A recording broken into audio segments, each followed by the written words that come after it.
Kami dari kelompok 1 kelas A ingin menjabarkan tentang metabolisme karbohidrat.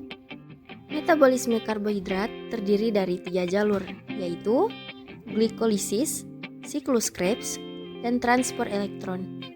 Glikolisis transfer sebagai energi dalam glukosa ke ADP untuk membentuk ATP yang terjadi di sitoplasma dan menghasilkan produk pirufat.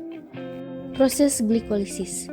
Selama fase glikolisis 1, 2 ATP digunakan dan terjadi transfer 2 fosfat ke molekul glukosa.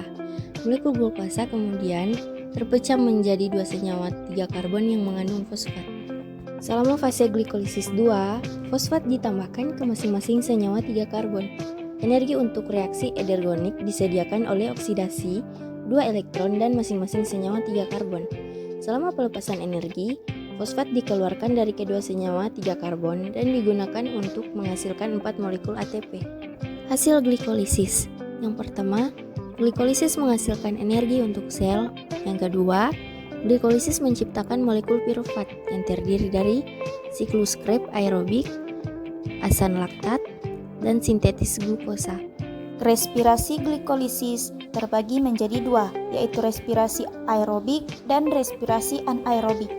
Pada proses respirasi aerobik, glukosa dioksidasi menjadi 2 molekul pirufat, dan pada proses respirasi anaerobik, glukosa diubah menjadi 2 molekul laktat tanpa adanya oksigen atau di dalam eritrosit yang tidak memiliki mitokondria.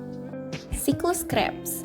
Siklus Krebs atau siklus asam sitrat atau siklus asam trikarboksilat atau TCA terjadi di matriks mitokondria, membutuhkan oksigen atau aerobik. Setiap putaran siklus dihasilkan 3 NADH, 1 ATP melalui JTP, dan 1 FADH2. Proses siklus Krebs.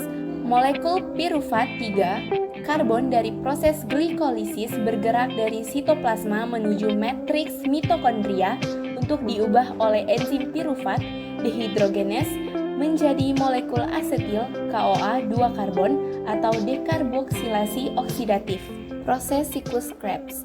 Siklus Krebs dimulai dengan penggabungan asetil CoA dan oksaloasetat oleh sintase sitrat yang akan membentuk molekul sitrat 6 karbon.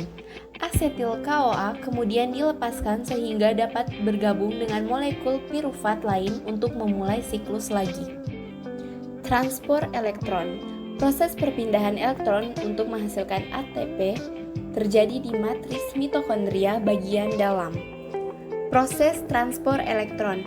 Rantai transport elektron menggunakan NADH dan FADH2 yang dihasilkan oleh siklus Krebs untuk menghasilkan ATP.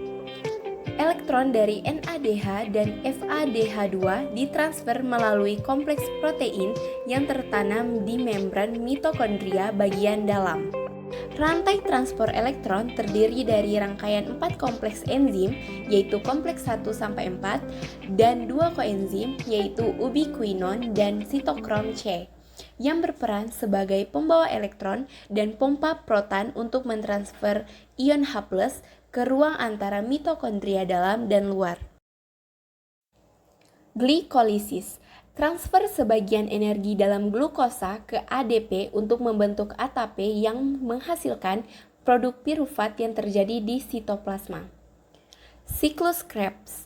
Selama siklus Krebs, setiap pirufat yang dihasilkan pada glikolisis diubah menjadi molekul asetif CoA berkarbon 2, kemudian diproses secara sistematis untuk menghasilkan molekul NADH, FADH2, dan ATP.